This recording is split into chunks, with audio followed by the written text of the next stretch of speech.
Oh, it's on. Hey guys. All right. This is very low. Good Keep the volume morning. up. Anybody on? We have one viewer. One viewer. What happened? Hey. He didn't spread it as well. What's going on? What's going on, one viewer?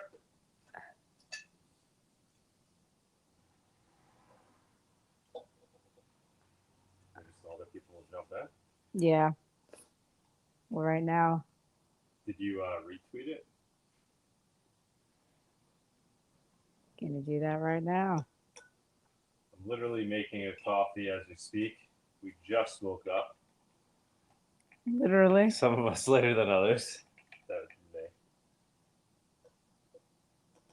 So I'm doing a pour over here. Just ground the beans. So need to use the machine. But I've become a coffee snob. Yes, you have. Ever since we went to Guatemala. So We got 5 on 6. It's growing. we It's got growing. 6 on. So once again, guys, this is the coffee. Why can't I guess it's just delayed. Yeah. Yeah. Here's the coffee. This is our Monerotopia blend. But actually, this is all we have left now. So we brought more back with us from Guatemala. Literally a whole suitcase. It's full. all. I don't know if you're allowed to do that or not, but we did that. It's for personal consumption and a little bit for friends. So I'm making a pour over right now. I don't think people can see your pour over technique here. I don't think we're gonna let that happen. I wish they could. Maybe if you do it here. This isn't the best pour over setup anyway. Extra coffee snob now. I've ordered new equipment. Careful. Yeah, that's it all. First, you let it bloom. Then you do the pour. But yeah, basically, I mean, as far as coffee goes, you don't really get better than what we have, which we learned when we were down there. Genuine Antigua coffee, grown at the foothills of a volcano, 5,000 foot elevation. The farm itself has been run by the same family for generations. And yeah, it's good stuff. But it definitely means a lot to us if you guys buy coffee off of us. It keeps us going, right? Yep, it does. Keeps us going. Right now, we're not getting too many sales. We get like maybe 1 or 2 a week. Yeah.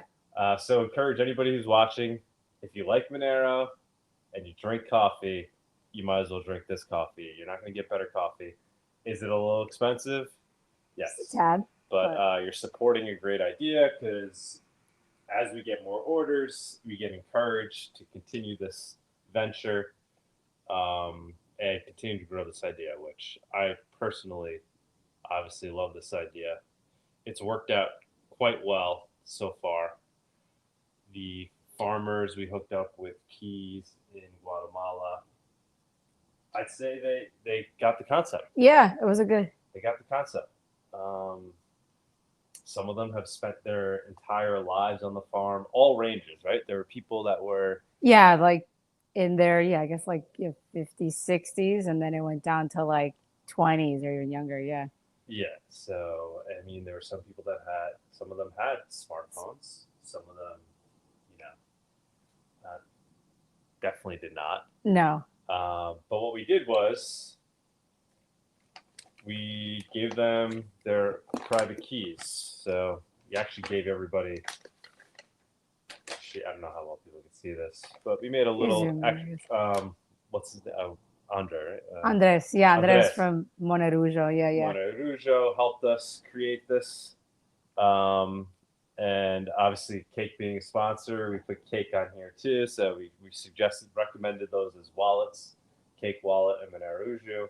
And we explained briefly what Monero is. Obviously, we didn't just give them the piece of paper. We explained. Yeah, we explained it to them over and over again. Sunita translated. I mined. Lots of translate.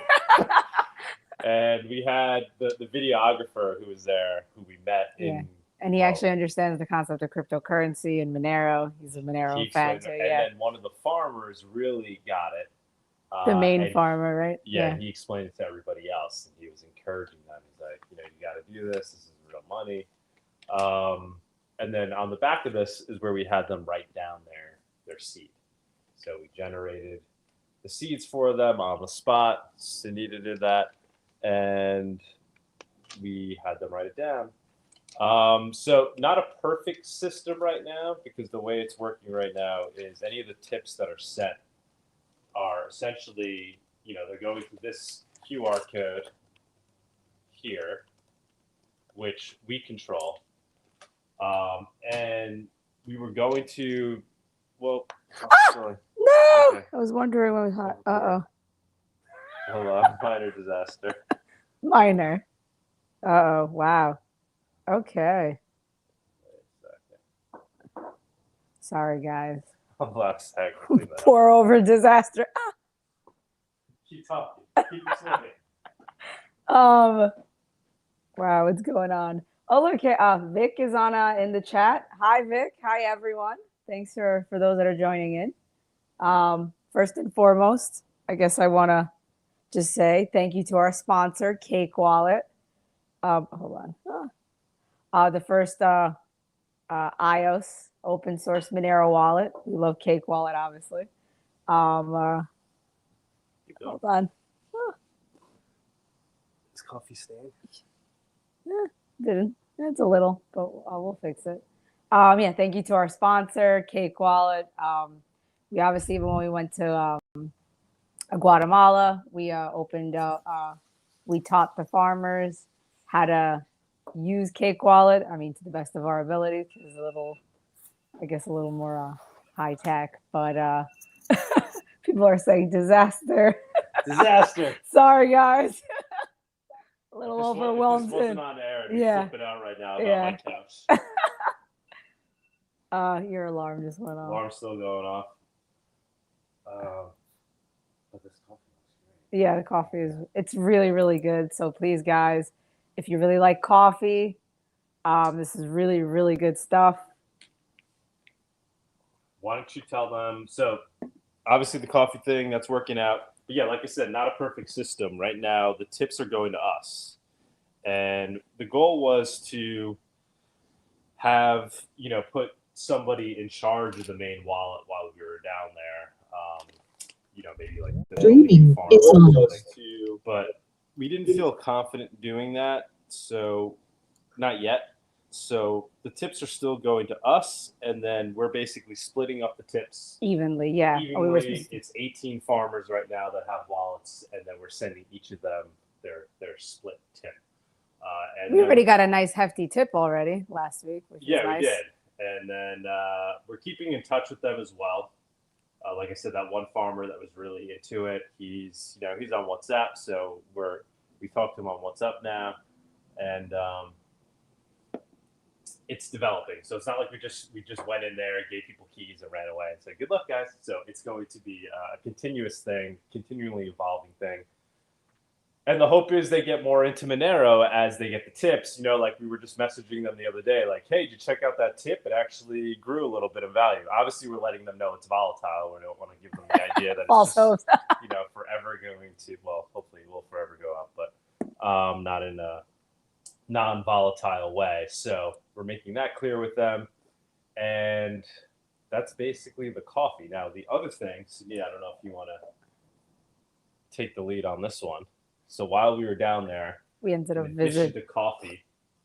There was a neighboring farm. Actually, this one we found through somebody, a viewer of Monero. Yeah, one of our, thanks to that person. He recommended going to this cool, what's it called? Let me get the name of the farm so I don't butcher it. Valhalla Macadamia farm. And we ended up visiting it. We left Friday and we visited on Thursday. And we went there just for breakfast. By the way, if you're ever in Antigua, Guatemala, that breakfast is absolutely delicious. So long story short, we ended up meeting the owner. He was a funny, cool guy, which we actually interviewed last week's episode. Older gentleman Yeah. in his 80s, but a sharp, Very, as, very like, a sharp guy. 20-year-old. Yeah. And yeah, he told us the story and how he started it. And yeah, he basically his wife and him started, I guess, beauty brand. And it's natural skincare for made out of macadamia nut oil. And keep going. Yeah, so we've been using it. They totally sold us on all the properties, and we did Googling and stuff. So it is legit. So macadamia nut oil apparently is a great thing for your skin, and you don't get a more pure version than this. Literally straight from the farm. 100% We natural watched and them organic. pick Yeah. it. We watched them they press the oil there, and obviously completely organic, like extremely organic. Like these guys go over and above in doing this in a sustainable, organic way. And he says, I forget the name of the company, like L'Oreal. There's like Yeah, companies, L'Oreal actually, uses about, I think, like 25% of this macadamia oil. Yeah, they're sourcing it into from their them, and there's other companies. anti-aging like cream. So Right. it's L'Oreal and some other large companies. So this was a dream come true for Sunita. Yes, it was. Mostly because she thinks I need to fix my skin up, and she's worried about that. But, No, so I've just been for using this myself. every day. Yeah, Sunita it's uses it every day. She yeah. doesn't really need it, but it works. It's pretty awesome. But long story short, we added it to our platform now. Gratuitous. Let me actually pull it up to see if I can. Vic, what's going on? Can Vic hear us? I believe so. I muted you, Vic. Sorry. Let's get him going. Let's get him on. Unmute yourself because of the noise. Still can't hear you. Doesn't let you unmute? No, I can only mute them. Can you hear me now? Yeah, Hey, we can. Vic. You want to make it louder? How you guys doing? Why are we doing this so early? So we could drink You guys coffee. like coffee. You're always hot now. You want to wake up Drink for that? coffee on Thursday nights. Man, I gotta make this louder. Yeah. Just waking up, right? Yeah, there you go. we just woke up. Well, We literally. that's a pretty amazing view. I out know. there. That's a green screen, right, behind you? That is. So next time you plug Cake Wallet, make sure there's not a disaster happening on screen. People related to that. Apologies. We should mention, so there's been a lot of developments with Cake Wallet. We kind of gloss over them quickly on the show, but I mean, you've been doing stuff nonstop. I guess the biggest thing, obviously, is adding Bitcoin natively to the wallet, right? Yeah, we added Bitcoin. It's Electrum based, so it's super fast. Oh, I didn't have to put it loud on my. And then we also added Wire, WIRE, to let our users buy and sell Bitcoin. Not sell, sorry. To buy Bitcoin with debit cards and credit cards. Yeah, you just added that, what, like 2 weeks ago? Last week, yeah. Are you seeing a lot of usage with that? It's growing every day. I wouldn't say it's taken off. I think most people even don't know yet that it's there, because Yeah. a lot of Cake users are Monero users, and that buy button is not in the Monero wallet. You only see it if you create a Bitcoin wallet. So I think what we're going to do in the next update is add a buy button on the Monero wallet as well. Oh, okay. All right, because you currently can only buy Bitcoin through Wire. Yeah. But then obviously, Cake being Cake, you could then seamlessly transfer it into Monero if you wanted to. I mean, it's a two-step process right now, but it's a short-term fix, I guess, to allow you to get crypto and convert it to Monero. Yeah, you're creating the bridge using whatever they're allowing you to do. You're doing it to the max. Yeah. And then you also essentially offered rebates or refunds, right, based on. Oh yeah. Yeah, those are really popular because converting Bitcoin to Monero, that Bitcoin network fee freaking kills you, right? So we done it twice already. Promos. Last week we did first 200 trades in the day, you get $25 back, And then yesterday we did first 400 trades in the day. You get $25 back, and it's just it just goes crazy. It's super popular. That's awesome. Yeah, it's a way to go, I guess. Yeah. So what are the next steps? I know I'm always throwing. I know you always have a ton of things on your plate. Obviously, there's a million things you'd love to do, but what's kind of? Yeah, I know that's the thing. I mean, if I could hire 100 people right now and just get everything done. But short-term next steps, we're going to add another provider, MoonPay. I don't know if you've heard of them. They're like Wire, but they have different limits, different countries. You can do ACH payments. We're going to add them to buy Bitcoin and maybe Litecoin. We're also looking at Litecoin, by the way. It might just be a cheaper way to get Monero. But these are all short-term fixes. I mean, long-term, of course, the goal is to buy Monero directly, and we continue to work on that on the regulatory side, which is a pain in the ass, but we're working on it. You think we get to that point anytime soon where we're buying Monero directly on Cake Wallet? Yeah, I'm hoping to see some states definitely before, maybe in the third quarter this year. I mean, I'm hoping to do a pilot program with like 10 or 11 states. Amazing. Yeah. Now, you would be using what service for that, do you think, or you don't know yet? No, we're going to build it out on our own. So we may start with, bank-to-bank wire transfers. Oh, okay. Wow. Yeah. Oh, wow. So you are proceeding with it. That's amazing. Yeah, that's awesome. Yeah. Okay. Yeah, I mean, we got to do it, right? It's yeah. It's Hell the yeah. goal. Yeah. So that's where we are. But enough about Cake. Nice shirt, Sunita. Oh, thank you. I know he said it in the chat actually. And Sunita, I'm disappointed. I actually don't have a cake shirt. Actually. What? You don't have a cake shirt? Vic, I don't know what she's talking about. I'll send you a new. I'll send you a new one. The one that has the words "Cake Wallet" from Monero. All right. So yay! Thank you. The one that Diego designed. Yeah. Oh, cool. So somebody messaged me on. Wait. direct Why message are we me. doing this early? You still didn't answer that. I'm sorry? Why are we doing this so early in the morning? Well, originally we had a guest that needed that was in a different time zone, like 8 hours ahead. So we did it. But then, unfortunately, because we switched it from yesterday to today, he wasn't able to make it. Ah, gotcha. So It's kind of like, we just like left going it. to the gym. Like, in theory, it's best if you do it in the morning.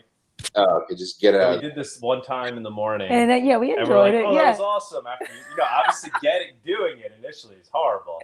But then once you do it, you're like, oh, this is great. This is great. Like, it's early, rise and shine. We have actually our Granted, coffee. I spilled coffee all over the couch, but so far. It's pretty. Did it set you up with that neon sign? Did we what? Set you up with that neon sign behind you. Is that real? The neon sign? Yeah, this is real. Yeah, we bought it in Made locally in Queens. in Queens. Oh, Very, very eccentric Before fella. our first show, we ran around. What was the guy's shop's name? Neon Artist. Neon Artist, yeah. is Pretty that, cool, yeah. And he is did that it for us in like Go ahead. a couple. I gotta raise the volume. Yeah, I think it's on my actual phone. If you go to my phone. What are you saying, Vic? Sorry, Vic, say that. We just have you very low, Is unfortunately. it the same place where Pat got those Monero logos? Monero logo neon ones for our party?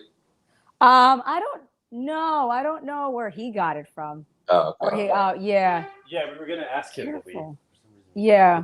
I think because I literally just randomly. Yeah, found he this like place. Googled it and he just found it and we ran there. And I then wanted it right away because I just wanted it for like the the next first show. we It were was the doing. first show that we were doing.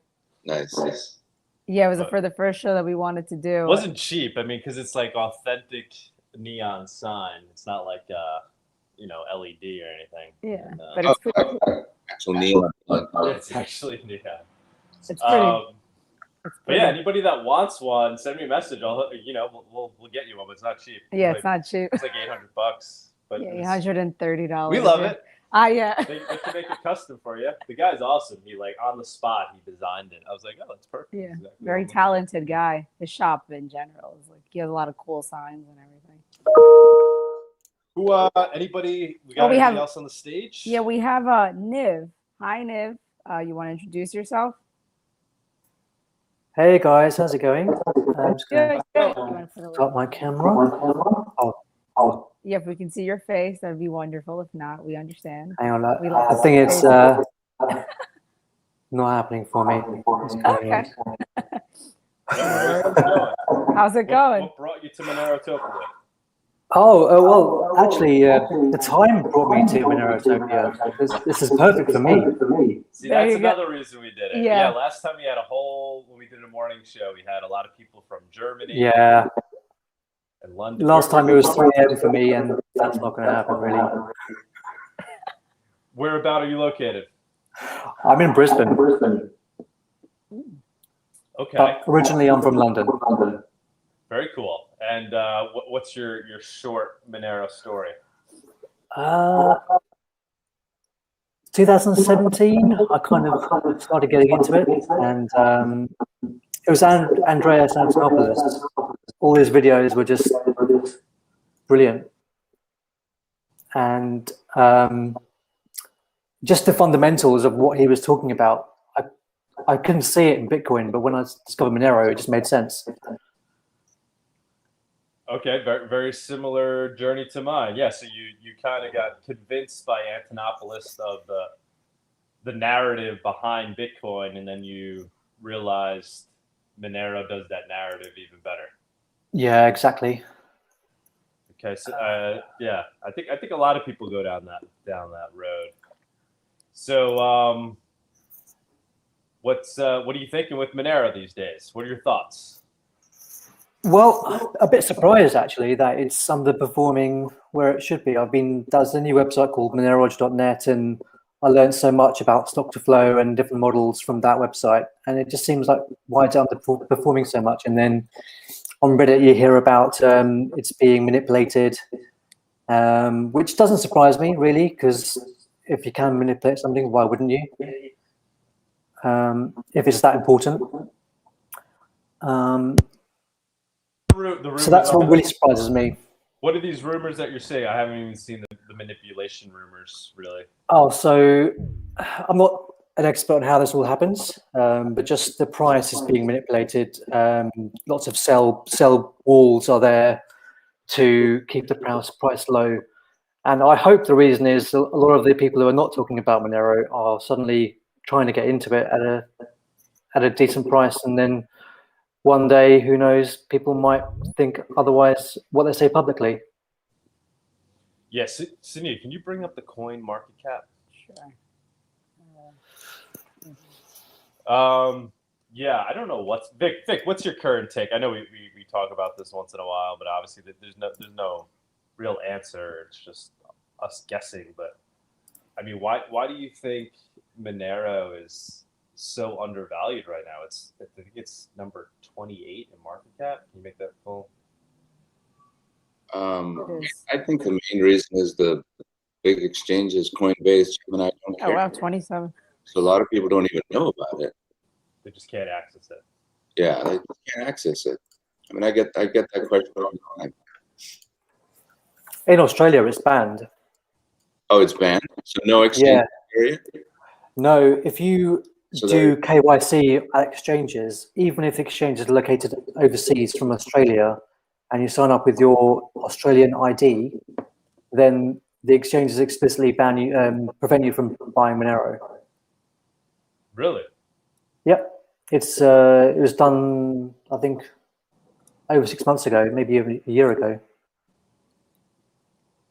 So, yeah, the people I talk to in real life, they are very scared to buy it. They're scared to buy it. Yeah, I mean, it's certainly causing an issue. The regulation, and we did see a lot of delistings. I think I'm fingers crossed that we kind of bottomed out in terms of delistings and people, essentially banning Monero. And my hope is to swing back the other way with that.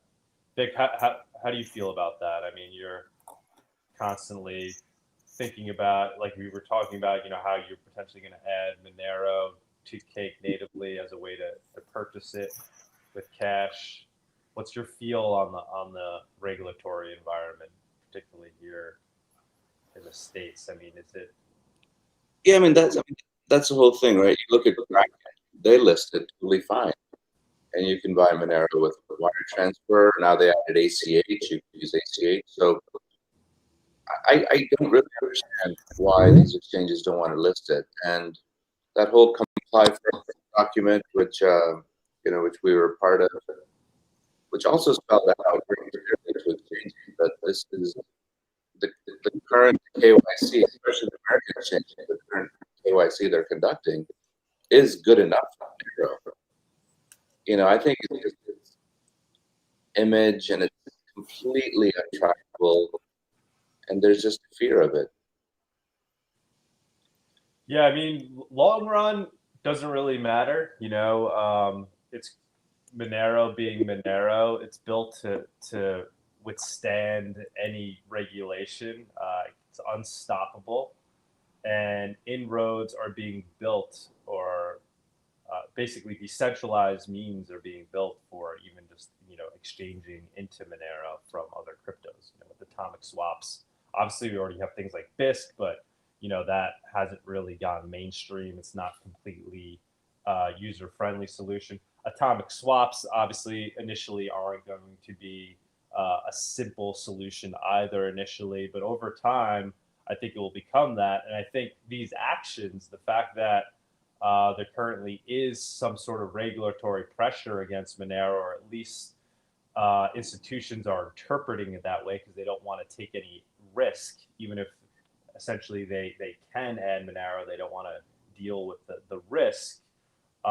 It's putting pressure on the ecosystem to figure out how else people can obtain Monero. So if anything, it's kind of speeding up the evolution in that respect and making us more robust. So it's almost obviously I'm a Monero maximus. I could say I sound like a Bitcoiner. Whenever there's an issue, I just talk about how it's a good thing. But it's kind of true, right? Because it's preparing us for the unfortunately inevitable battle that will probably take place. At least like we saw, we're already hearing in Australia, that it's very real, and that it's essentially very difficult to get Monero there, and it's we're sharpening our knives and our tools and our methods of being able to withstand anybody that may oppose Monero. We're doing it now instead of later. That's the way I look at it. I think what the governments and the banks want is just to have everyone transact on exchanges and really limit the amount of private wallets and self-custody wallets there are, just so they can keep a hold of the flow of the coins going in and out. Yeah, that definitely seems to be the direction.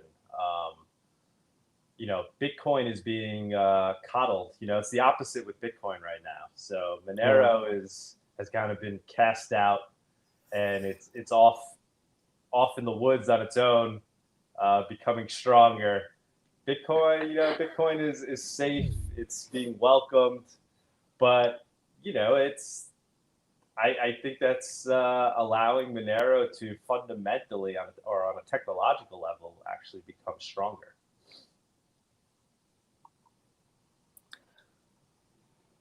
All right.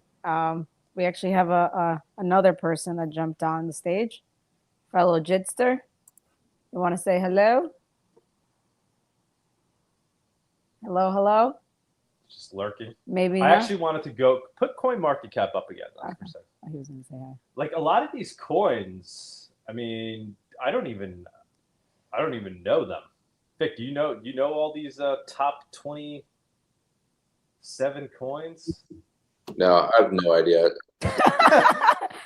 A lot of them are DeFi governance tokens. We have Binance It's just Coin, Tether, unbelievable. Cardano, Polkadot, XRP, Uniswap. Yeah. Like, some of them are here. But even just Filecoin, Theta, USD Coin, Bitcoin Cash. it just seems so random. B-Chain. And I guess they're just marketed in the right way. Obviously, I would assume all of them you could get on Coinbase, pretty much, right? Well, let's hear from fellow users. It's Oh, is he trying to talk? Oh, wait, hold on. Hello? Fellow Jitster? Hello? Legit, sir. You're muted. You're muted. You guys talking to me? Yep. Hey. Hi. Yeah. we What's saw that happening? you jumped on, so I just wanted to Yeah. say hello to see if you want to introduce yourself. Yeah, I appreciate you guys. I came on here before. I was driving my car last time. Oh, Oh, cool. Hi. Yeah. No, just waking up, trying to get my bearings here, and and I appreciate everything you guys do. It's excellent. Sounds like you need a cup I of know. Monerotopia. Yeah. Yeah, it's on the to-do list for sure. Where are you located at? So I am South Side Chicago. Okay. Okay. So Very cool, man. What's you have any current thoughts? Any thoughts on Monero right now in the space? yeah, man. You know, I've been following this financial collapse for a while now, and you know, people got different opinions about how it's going to happen, but they pretty much all agree that the dollar is going to be going down, and you know, and I try to forecast what's going to be happening, and you know, once these central bank digital currencies start rolling out, and they start seeing this totalitarian state, surveillance state, like it's not going to take very long for, you know, the 25-year-olds to start jumping on Monero, and I think it's just going to take off. And looking at the charts technically versus Bitcoin, it is looks like it's gaining some steam right now. So I think the future is bright. Yeah, fortunately, you have people like Elon Musk pumping Doge instead of Monero, right? I feel like he could be doing a real service to the younger generation, getting them onboarded. You know, a lot of these young kids who are getting screwed over by the current system, by the the lockdowns, and just the state of things that are entering the workforce right now. The same kids that were buying GameStop. Elon should be out there telling them, get into Monero. Now's the time, right? When it's thousands of dollars, it's not going to be as life changing for them, and it would be great if they were part of that early adopter revolution, because that would really help, mold, change that whole generation. It's like a great leapfrog potential for them if they could onboard now. Any thoughts on that? I know I've talked about it, but is Elon still pumping Doge, or he's moved on from that? I don't know. Is anybody following that? I think yesterday he said he wants to put a literal Mars, whatever that means. A little.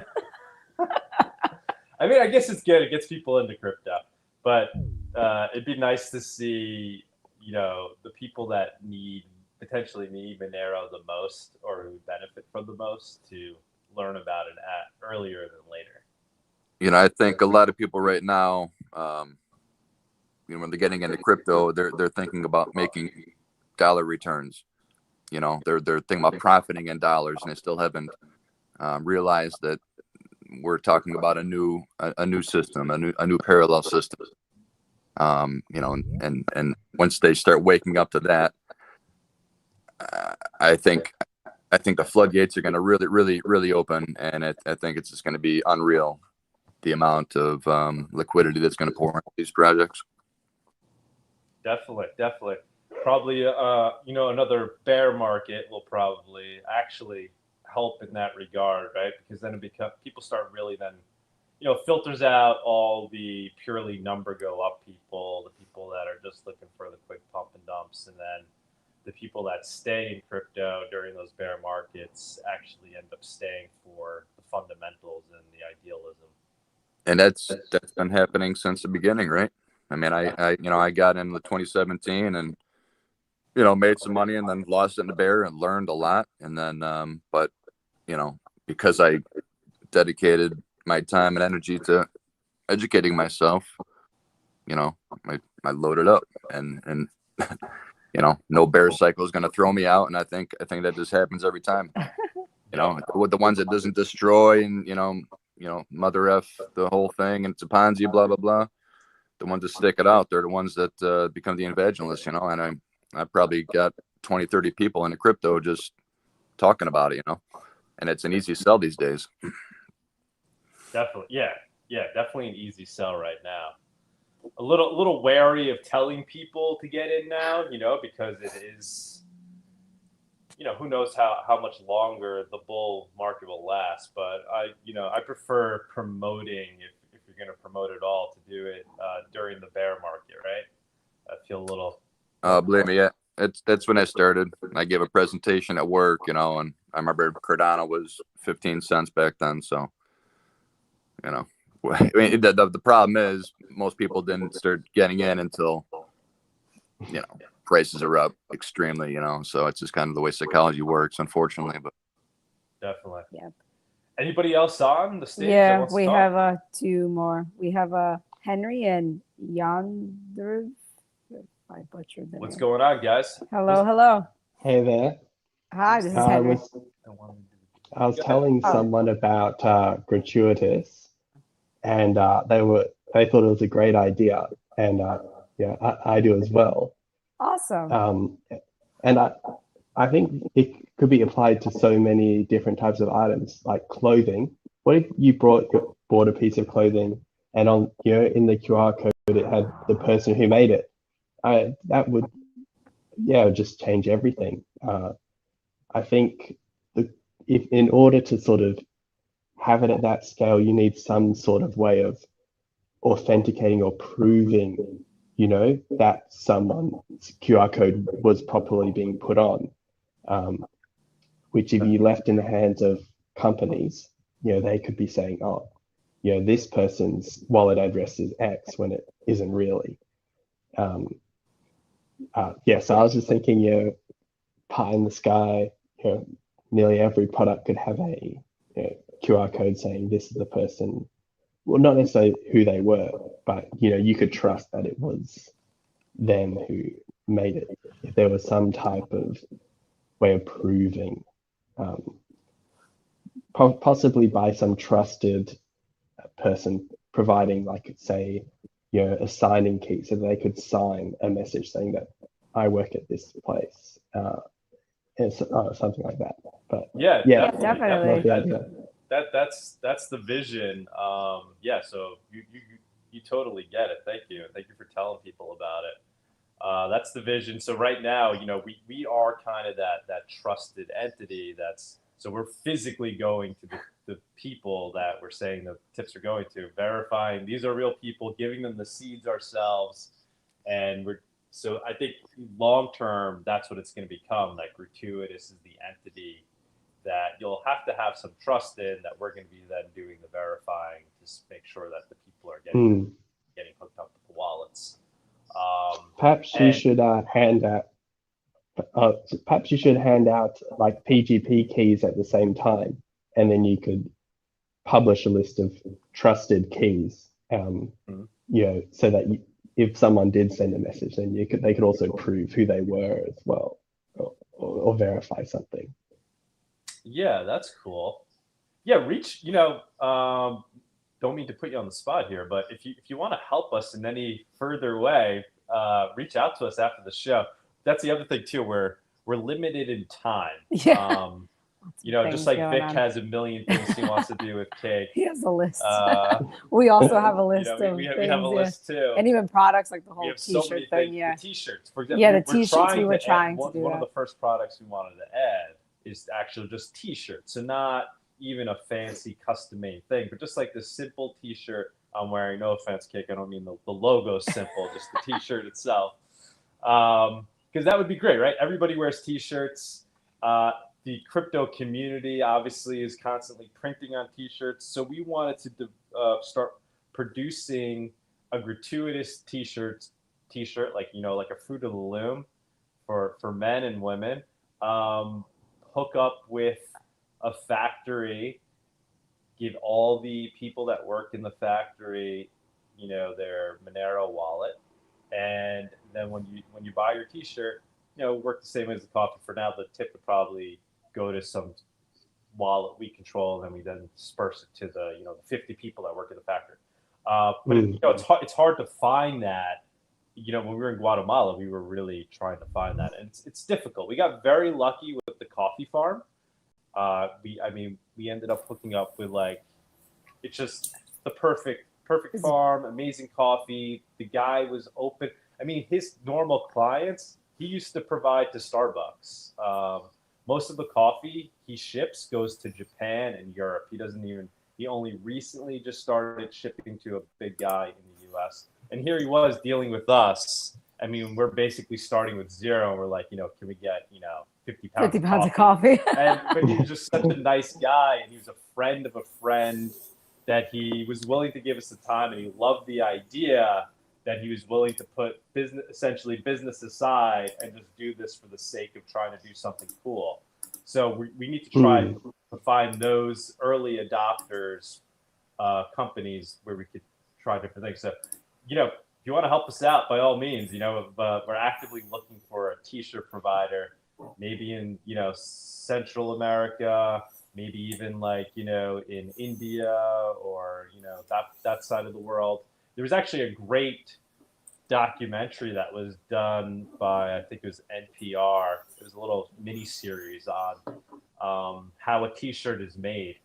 And they go through the whole process from the picking the cotton to, the factory workers putting it together. And the idea being they're showing, the amount of people behind it and how, by and large, most people that are behind a T-shirt that are producing it are making, less than a few dollars.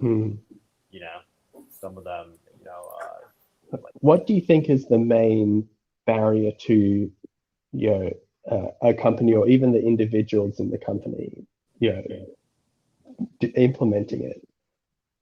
I think it's just communication. Yeah. Because they're not going to lose. We're not asking them to take a risk with anything. Maybe they're a little concerned with us dealing with their employees directly. There probably are some concerns there. So we had a relationship with this guy, friend of a friend. So he trusted us. He knew that we were there. We weren't there to, disrupt his business in any way. So I think it's just that initial trust layer. So to go in cold to a place, pitch this idea, especially if somebody who doesn't really understand crypto too well, they're like, well, what's the catch? Why are you coming here and you want to purchase my product and then make sure my people get more money for it? It's almost like a too good to be true. Yeah, it's a thing. hit or miss People kind of thing. We were lucky with the macadamia farm too, because we showed up in person, spoke to them. And that guy ended up being the most open-minded 80-year-old I've ever met in my life. 83. Yeah. Yeah. Maybe in those countries, getting the Catholic Church involved as a outreach thing could be helpful, because they could approach them, and even if you didn't have direct contact with the people involved in the company, the church could do that, and then they could just say, there are these people present and these are their wallet addresses, and so then you could take away that if they don't want you to know the employees directly, there could be something like that perhaps you could do to lower the friction. Yeah, that might work, maybe. Definitely. Yeah, anybody that's listening, if you have any ideas for us, please hit us up. Somebody hit us up regarding olive oil. Yeah, that was and pretty awesome. We're probably going to be adding olive oil. This guy was amazing. He, we had a great conversation with him. He has access to good olive oil farms in Kalamata, which is like the Kalamata. I think it's Kalamata. I'm pronouncing it right. My childhood Greek best friend is probably cursing at me right now. And so we're gonna add olive oil, and but it worked because he's a Monero enthusiast. He watched this show. He reached out to us. He's like, "Hey guys, I want to help you do this." He's like, "I'll pretty much get it off the ground for you." And then the goal is we'll go to Greece maybe in the fall, because that's when they harvest. And so I think that's the best way to do it, through the community. I think you'd be surprised. This community, is quite large, I think, and it's a lot of passionate people that really are looking for ways to help Monero and aren't necessarily technically inclined. I'm one of those people. Like, what could I do? Well, here's the thing you could do. Help us get Gratuitous off the ground. You know, we'll work with you in any way to make it attractive to you as well, and hopefully you'll just be enthused by the fact that we're getting this off the ground. And when it works, every time we get a new product up, it's now you're getting these people that would not be exposed to Monero. We're getting them exposed to Monero. Who else we got? And every product you add, you know, whoever received that tip, there's now something they could buy with Exactly. tips Yep. themselves. Creates like organic blossomings of little Monero communities. Or you wouldn't expect, yeah. We have a few that Who's are this on. guy with the video on? We have Yandrev, if he wants to say hello, and there's another fellow Jitzer. Let's get this other cameras first. We prefer Yeah, cameras. we prefer cameras, so we'll I guess jump to the other fellow Jitster. Or did we just? I'm cheating. Oh, did It's we Liv just talk again. to you? Hi. Camera. Now we can hear. I was having trouble with my PC, so I decided I'll use my Okay, phone. cool. And Well, hello, and I forgot to put my name on. There's a face. So I'll hand it over to someone else. I don't want to take up too much time. Yeah. Anybody else want to Well, jump there's on? Yandrev. He's just there. I don't know if he stepped away. Oh, Hey, good morning. Can you hear me? good morning. Yeah, we got Yes. you. We hear you. Excellent. Hey, I came by like a few months ago. I was the guy in the tent, but yeah, you know, I really believe in Monero. I think there was someone talking earlier about like a financial collapse, but I think, which is like how, you know, it might just take till someone gets doxxed with how much money they have in like Bitcoin. Then no one's really going to want Bitcoin as much, and they'll switch to Monero. You know, I think how crazy cancel culture is, and like, sure, it should, you know, terrible things have happened, but I think it's just going to take till someone gets doxxed, and then they'll just take a switch. I truly believe Monero will probably hit like a 20 trillion market cap before Bitcoin. I don't know, but I think you guys are doing great work, and I'm happy that I could join this group before I go into work. Awesome, man. Thanks for coming. That's what this show is all I know. about. This is anybody that wants to jump on, come talk about Monero. You have questions, ask us questions. Not that we have all the answers, but we're just here to talk about it. You bring, you know, obviously great points. Yeah, I've been hearing now more so the Bitcoin community talking about this idea of, you know, what the future is going to look like in a world where now you have this class of super wealthy crypto people, you know, particularly they're talking about Bitcoiners, right? And then how they're kind of maybe potentially going to be a target, right? So there's going to be some angst there against, you know, people that made a ton of money in crypto that, you know, the rest of society sees as essentially an unfair windfall because they were early adopters. People don't see it as, you know, that they did work. They see it as they got lucky, you know. Obviously, Can you imagine? Go ahead. Can you imagine, just like the future children, how much they're going to resent their parents for not getting into crypto? That's going to be insane. Right. That's like, you know, I'd always talk to my dad, you know, because he was a New Yorker, and you know, he'd tell me how low the property prices were in this part of New York City and this part and over, and, you know, Brooklyn over here, you used to be able to get a place for that. I was like, well, why didn't you buy any of those? You know, it's like, you know, I wish shoulda, woulda, coulda.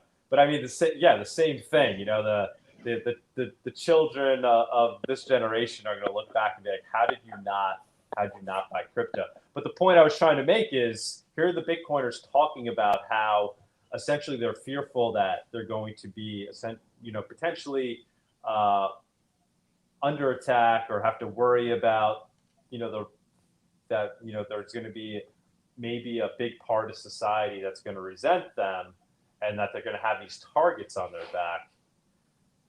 But yet, you know, they're opting into this completely transparent digital gold that makes them much more of a target whenever they use it. And why wouldn't you move over to Monero? If you're thinking along these lines, how do you not arrive at Monero? Because that's, at the end of the day, that's what it's all about. It's about, you know, creating the most resistant, crypto that's most resistant to any form of attack. And part of that is security and personal security. Security against, maybe state actors that are trying to stop it, and security against, other jealous people that are around that, don't like the idea that you made a lot of money off of crypto. And so it just makes more and more sense that Monero is going to fulfill that role more than any other project. I got something I'd like to add too, and maybe a little off topic, but talking about those early adopters, I mean, there's a lot of people that got in on principles early on, not to make money, maybe libertarian minded, the cypherpunks, and Definitely. Now there's a lot of people out there that are incredibly wealthy with you might argue with some higher ethics than your basic billionaires, and I'm kind of excited to see what they create moving forward. Oh, definitely. Yeah. Don't misinterpret me. I think it's a great thing. I have the highest respect for those super early Bitcoin adopters. I don't see it as a windfall. I see it as people that took a risk. They were kind of like the founding fathers. Easy to look back at it now and be like, oh wow, they're so lucky, but they were able to understand this at a time when nobody else was.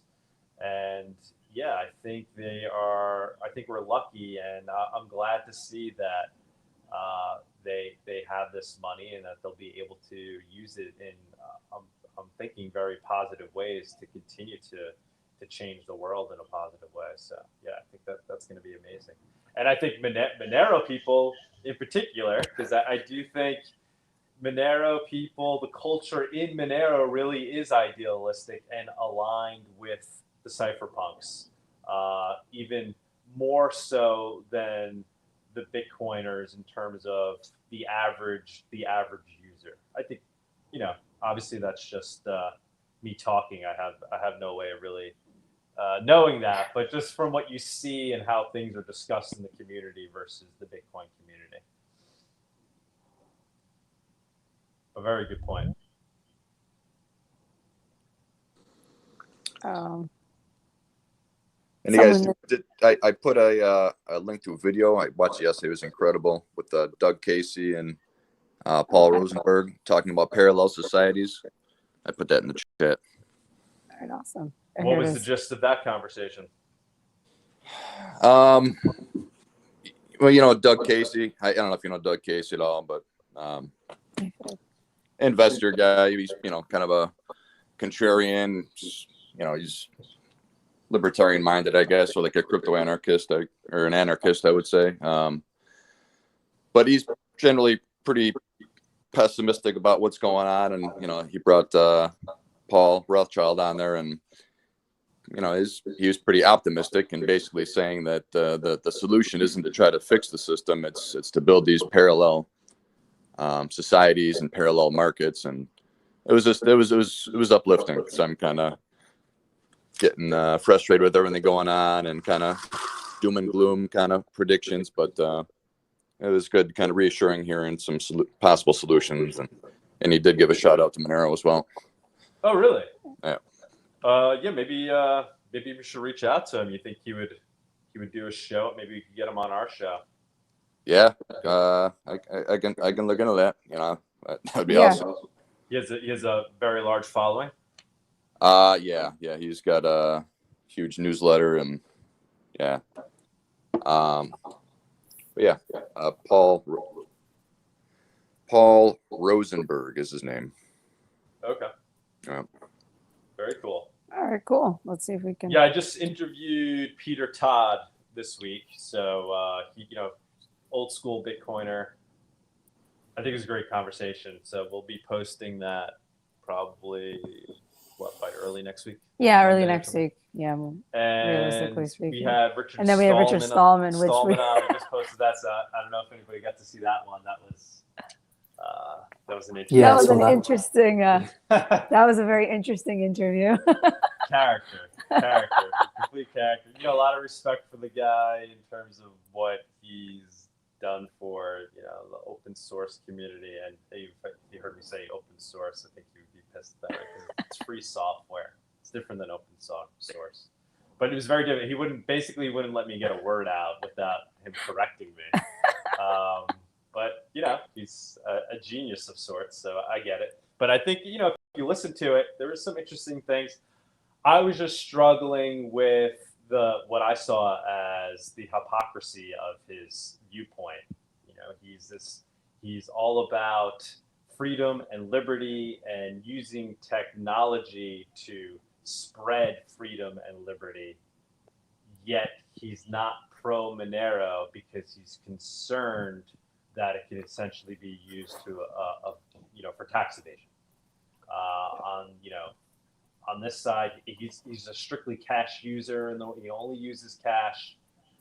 So I was like, but I don't get it. But here's digital cash now. We're transitioning to a digital age, and now here's this thing that you'll be able to use as cash in the digital age. He's like, yes. He was only saying Monero is too good at what it's trying to do, to the point that it could be used for tax evasion. And I found that line of argument a bit problematic because, you know, originally the income tax was meant, well, in the context of the US, for the rich people, and then, you know, what was it, like 1 or 2%, and it just slowly crept up, and so you're giving the government the power to be like, how much do you want to tax people today? And if you made it not a voluntary where you're self-reporting, then you've given the government kind of direct power to say, we want this much, and you've got to pay up, you know? Exactly. I think that's where that's really what it comes down to. And I talked about this, we were talking about this in a Clubhouse room.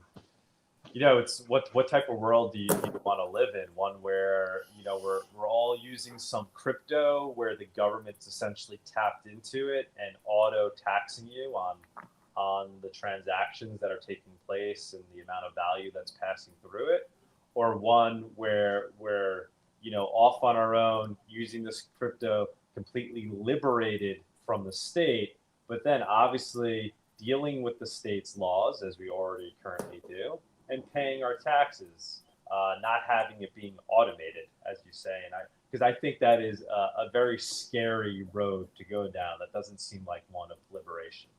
I think, you know, if we could debate, you know, there's some people that don't even believe taxes are necessary on certain, without even debating that. I think we should live in a world where this liberating technology exists, and it does. So it's already here. It's not even worth discussing. Monero exists, and then, you know,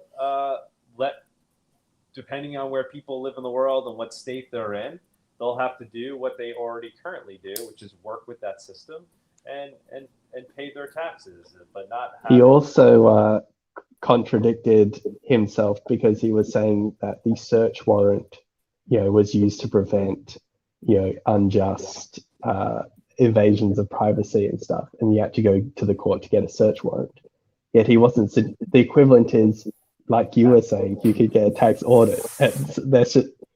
You don't deserve privacy in finance while you right. do That's what I was trying to everything lead else. him to with the Fourth Amendment. Like, well, do you know, obviously the Fourth Amendment is a good thing. You know, we don't, you know, the police don't just walk into our homes when they think something's up. They have to go get a warrant. So same concept with taxes, right? It shouldn't just be automated and assumed that maybe there's some evasion going on. If, you know, they should have to go through some process. There should be rights there, 100%. So I was just blown away by the fact that, you know, he seemed to be quite the hypocrite in his reasoning. and he'd be the the perfect guy to help push the Mm. narrative forward. It's like I feel like this is like a technology he's been waiting for his whole life, and here it is. But he's not a proponent of it. Anybody else on stage that wants to? Yeah, we have two new ones. How about Bobby Digital? Yeah, there's Bobby Digital and Capo DiGiorno. Hi, Bobby Digital. We can't hear you. Hello, hello. Oh, we're gonna go see your face. We're gonna see Bobby Digital. Who's Bobby Digital? Oh, the teaser. Oh, Is he coming hello. back? Is he coming back? Nah, I don't know. Hello. Anybody? Try again, Bobby Digital. Anybody else? Jump on. Want to jump on?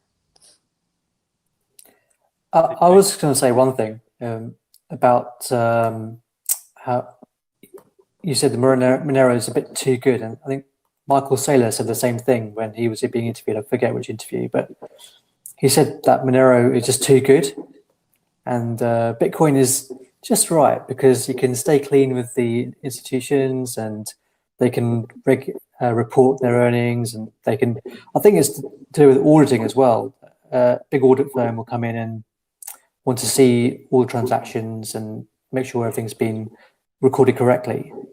Of course, you can do that with Monero, I understand, with view keys, but the view key isn't really talked about much in Monero.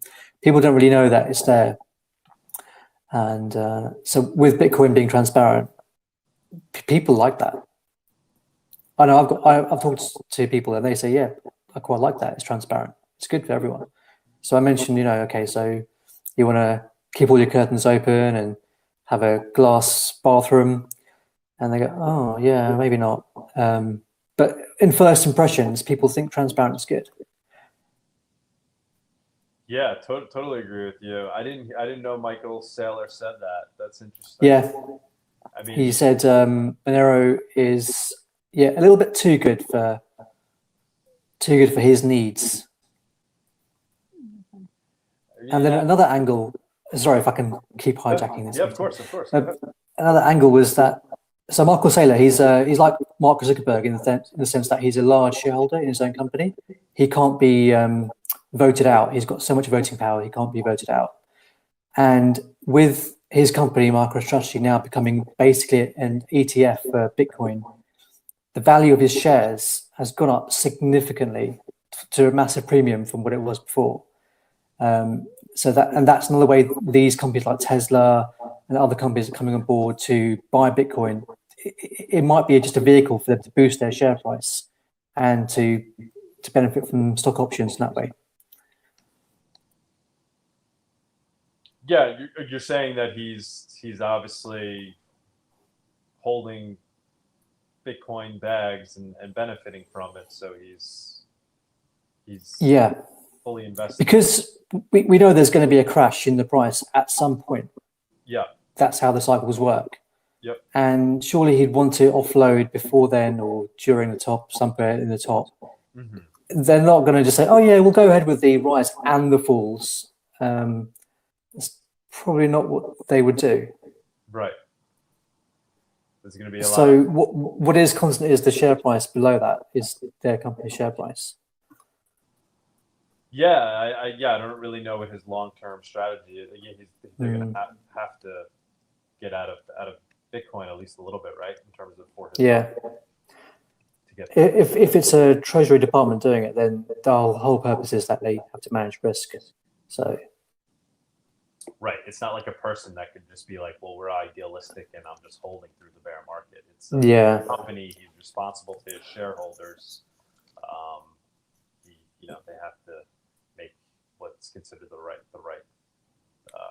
And he may not be buying Bitcoin on leverage, but he is selling corporate bonds to bring money in to buy the Bitcoin. So his company is levered quite high. So he's managing risk as well. Yeah. I think at some point we will see, a Michael Saylor type of Monero. I think that's going to happen at some point. I don't know when. Somebody that will be out there with the narrative of, well, actually, Monero is too good, and this is why, and that's a good thing, not a bad thing. It's just a matter of time. I think you'll see that. It's just, look how long it took for the Michael Saylor of Bitcoin to come. I mean, it's pretty late in the game. He's out there acting like, My phone. he's acting like he's out there leading the charge. He's pretty late in the game. Yes, actually, yeah, good point. When did he start buying crypto? I mean, it was. Well, he last year, I think. Yeah, so I mean that's pretty late in the game. He's not exactly a trailblazer. He's acting like he's this trailblazer. I get it because he's a trailblazer in terms of putting it on the company's treasury, but in himself, I mean, he seems pretty risk averse. Yeah, I think he got into it as soon as the March 2020 events happened, and there was a big liquidity event worldwide. Yeah. All right, guys. Well, actually, anybody else have anything to chime in on? Because we're probably going to wrap it up. Microphone. I just had a microphone dipped. question for the floor. What's your perspective on commodity money versus non-commodity or fiat? Because in that sense, all of crypto is essentially digital fiat, but you can't print more of it, versus commodity money just having a backing. Do you think that's a problem at all? The fact that you define like Bitcoin and Monero, you don't define it as commodity money? No, because you could make an argument that the commodity it provides is the ability, to transact internationally, locally, in a cash-like way over the internet. So you could say that, but at the same time,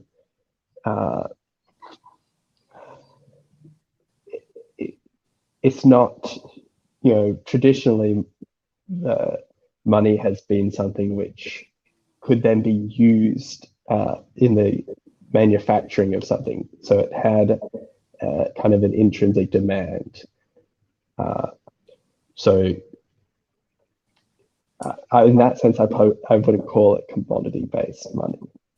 Yeah, and so your question, whether or not that's an issue, that it's maybe on some technical level not considered commodity money? Yeah, basically. Yeah, I mean, well, like I said, I think there's arguments to be made that it is commodity. I mean, it's this new thing. I think people are trying to apply these old definitions to completely a new invention of what money is, right? At the end of the day, it's a ledger, and right, money's always been a ledger. But yeah, they're trying to apply these old definitions, which make a lot of sense in a way, but not when you apply it to this new technology. I think there's arguments to be made that it is commodity money. Like you said, the network itself is a commodity. The fact that you have all these people communicating to transfer value on this network. I think the network becomes the commodity. But I think people get caught up. I think you have a lot of very smart people that have studied money for a long time, and then they see Bitcoin and they're trying to fit it into what they have been studying for years. And rather than just accepting the fact that maybe those definitions aren't some truism that apply to everything. It's kind of like Newton's laws, right? They were great for hundreds of years until Einstein came along and basically said, well, they're actually just an approximation, So I don't think there's any strong, it's not some law of nature that, money is only money, or real money, hard money is only money if it's actually a commodity. And then what is a commodity? I think it's people get caught up in that. And even if you do get caught up in that, I think there's arguments to be made that it is a commodity. We're saying like Monero is essentially its own, it's digital gold, right? It's what other uses does it have? Because right, isn't that's the question you're saying? What else can it be used for other than money? Is right? Yeah, I guess the argument go, well, I could use my gold in circuitry, Right. dentistry, jewelry. What can I use my Monero for? I mean, there's arguments that the fact that it doesn't, that at its very nature, it doesn't have another use, makes it an even better form of money. So it's really just at its core, only used for that purpose. At its core, I think it's just it's a communication protocol. It's a shared ledger. It's a network of people that are using this ledger. That's all it is. So define that how you will, whether or not that's a commodity. But I don't think, fiat, a lot of people look at fiat as, it's fiat as in it's mandated by government saying it's money. It's money because the government through fiat says it's money. And that's certainly not the case with crypto. It's not money because a government is telling you it's money. It's money because the people that use the network are all collectively deciding together that it's money. Yeah. I think the arguments get even murkier when you start saying, well, what if various vaults or had gold and then they issued a currency like Monero, which they were able to adjust the supply of based off how much gold they had in the vault. Then you could be saying, well, I get to use a digital cash, and I'm going to trust this third party that there is gold in the vault. And it could be, maybe people psychologically would be more comfortable with that. Like if you were marketing to the average person on the street, which would they go for? Well, I'm sorry. What was the question? Somebody else want to jump in there? I'm not sure I totally got the point, the question there. I was going to say, is it a case of you're able to verify the gold in the vaults? Because I'm pretty sure that the Federal Reserve has declined any sort of audit for going on 40 years. So I'm thinking of, there's an example in Australia of Ainsley Bullion. They have a gold and silver Ethereum token, and you get to see the serial number of the bar that should be sitting in the vault associated with your token, and then they release audit. So you can't go in there yourself, but I think you can make an argument of, well, we trust, say, the code and the algorithms behind technology, Monero. I might be willing to trust this company, especially if there's many companies all saying, different companies to go, let's sign up to this standard. So there's a degree of, if they did lie, then they would lose significant business. Does that make sense? Yeah, I think there is an argument that whatever financial monetary reset is going to happen this decade, that's likely what they're going to pursue. So the IMF, or even China, they'll back their currency, either the SDR or the yuan, with gold, maybe at the 40% ratio or whatever ratio they choose. And there you go. Here's the world. Here's your new currency, your new tradable currency. Let's all boycott the US dollar. But again, they have to persuade people to use it by force. I don't think it's an opt-out system once you're in it. So again, it's subject to capital controls. Once you're in it, I think you're stuck in it. Yeah. Also, then, if they do have gold needing to back everything, there's so much wealth that needs to be backed, then the gold price presumably would go up so high that then it wouldn't be useful in the aforementioned cases. Maybe they're starting to use silver or something else, and so then the gold ends up not being used anymore as a commodity. Yeah, but I think once the gold was had paper backing it. So sorry, the US notes initially were redeemable for gold. So the gold was kept in a vault, safe and sound, and the cash was just used as for trading purposes. So previously, I think silver was doing that same function, but with cash, with actual paper, I think the use case for silver being tradable is gone. And so it's now more of a commodity in the true sense of the word, or not a commodity money. Whereas I think gold has kept that mantle of being a commodity money, and with the sort of side effects of being able to be used for engineering or dentistry or jewelry. But jewelry could be argued is store of value anyway. Yeah, but though if overnight they changed to everything needing to be backed by gold, there isn't enough gold at the current price to back all of the money. So therefore, the price of gold in in those terms would have to increase. Yeah, I'm currently reading James Rickards. I think I've seen him do an interview. I'll have to check that out. Okay. This one's not his most recent book, but this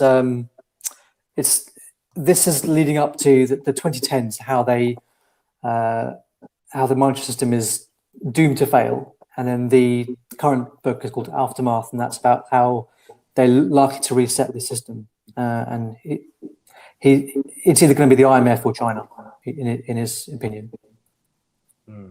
I think another thought too is Bitcoin's real meme is that they're digital gold, right? That's all they're trying to be at this point is digital gold, and so I think then the question becomes is gold essentially just as good as Bitcoin? Like, is Bitcoin really doing anything better than gold? And I think with Monero, it's clearer that Monero is actually better than gold. With Bitcoin, it's not as clear. I think it's almost as good as gold. But with Monero, the fact that it is essentially fungible on the technological level, and I think more censorship resistant, there's things you can do with Monero that you really can't do with gold. You can zap it across the world to any other person for a few cents, and it will get there, and nobody will know who sent it, how much was sent, and I think that starts to distinguish it more from gold than Bitcoin.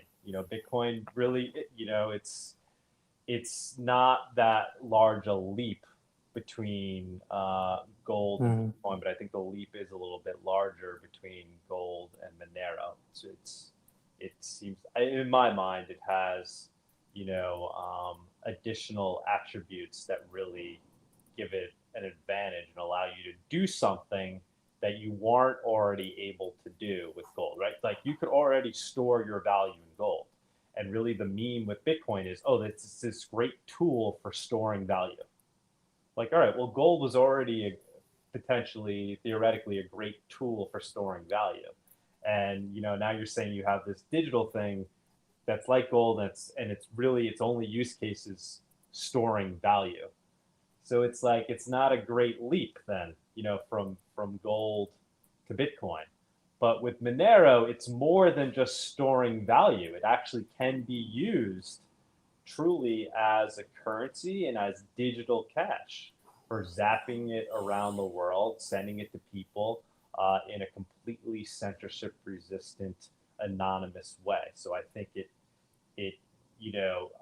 and maybe that kind of gives it more of this, there's more arguments than there to say it's more of a commodity money, because it actually has this innate use to it that goes beyond just being something that has value because everybody's saying it has value.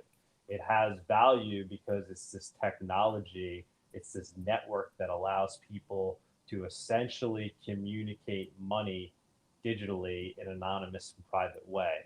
And that's a use that now exists that didn't previously exist without the technology.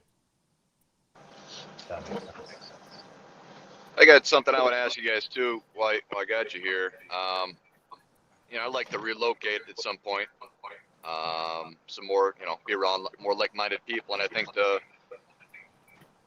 Monero takes off when goods and services are starting to be, you know, exchanged for Monero, and communities are born like that. Do you guys know of any geographic locations that are that you see are kind of starting that process where you can pay for rent in Monero and stuff like that?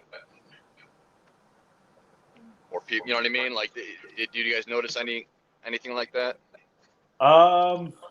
Not that I mean, we're trying to start that ourselves with gratuitous. Yeah, you know? for sure, man. Communities we go. But yeah, I don't know anywhere where you can go right now in the world and just live off of Monero in a very natural way, where the people in the community are also using it. I don't know if anybody wants to chime in that knows of such a location. Please let me know. There is a community in New Hampshire. Yeah. They're trying to be a kind of a self-sovereign state. Mm-hmm.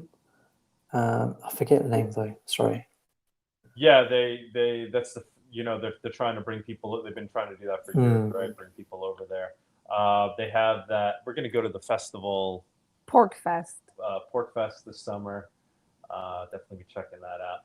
Are they using Monero, a lot of them? Or they're, I mean, obviously that was a big Bitcoin place. Yeah, but I mean, we've all pretty much come to Monero from Bitcoin, so I think could be an opportunity there to spread the message. Yeah, really interested to see what it's like when we go to Pork Fest this year. What the Monero sentiment will be. If there's going to be. Do you guys know when that is? I think it's in June. Yeah, like end of June, I want to say. Yeah, come on down. We'll have a little Monero contingent going on. Cool, man. Yeah, I'll see if I can make it. Yeah, I've never been. I've watched it, you know, followed it for years, and it's just like this. It just looks amazing. I mean, it's kind of anybody that has those June ideals, June 21st to let me share the screen. Throw it up there. Yeah, June 21st to the 27th. I believe this is 21. Yeah, 20. What's the guy? I forget his name. From Library. From Library. Jeremy something. Jeremy Kaufman. Oh yeah, Jeremy Kaufman. Yeah. Yeah. So he told us, you know, you got to go. He's like, it's amazing. So we'll be talking with him a little bit and figuring out best time to go and what to do over there. Guys, we're gonna have to. By the way, Library. I don't know if people have been watching. I guess following that news with SEC going after them. Have you guys been following that? A little bit, yeah. I just heard they're under the gun, which not surprising. Yep. So we're big supporters of Library. I think it's a great service. I think it is an example of a project that is using crypto and the blockchain in a unique way beyond just, you know, Monero and Bitcoin. Yeah, and if you guys haven't downloaded the Odyssey app, that's basically the user interface for Library. I highly recommend that. It's an app you can get on your phone, and pretty much all the, you know, people that are being that I listen to that have a strong voice, and they're being obviously taken off of social media platforms, and Odyssey is a very clean user interface, and it works well. Yeah, I think that's the most impressive thing about it is it's getting the tech right on a fundamental level, and then it's also user friendly, and they managed to figure that out. Guys, we're gonna have to wrap it up because we have our day jobs. We have our day jobs. We have to run off to, but we're just gonna pitch Gratuitous one more time here. We got coffee, macadamia nut oil. I just put some on my face. It is really good stuff. Check it out. Check it out at It Gratuitous. supports us in a really big way when we see a sale come through. We'll ship it to you fresh. It's good stuff. And yeah, thanks everybody. We will. Can you only ship to the US at the moment? No, we said that initially, but then most of our sales have actually been outside of abroad. the So like US, if you don't people mind requesting. paying, So we'll ship outside the US. Yeah. But we're gonna have to charge you. you're more, gonna add an additional shipping cost because but whatever the extra couple of dollars. Well, depending on where you are. yeah, We depending ship on to where in the world. Iceland, Belgium, Belgium, Croatia, France. France, yeah. So, So yeah, check it out, gratuitous.org. And yeah, thanks guys for tuning in. thanks for tuning in. Thanks. Expect the next Monero Talk Talk, episode. yeah, hope early next week Early with next week. Peter Todd. But in the meantime, I guess check out the Richard Stallman interview. And Well, thanks, guys. See ya. All All right. Keep it going, everybody. Thanks very much. Probably same time next week. all right, Cool. guys. See ya. All right. Cheers. Have Yeah. a great day. Happy weekend. See ya. You too. Bye. So long. Bye. Thanks for joining us on stage, Thanks. guys.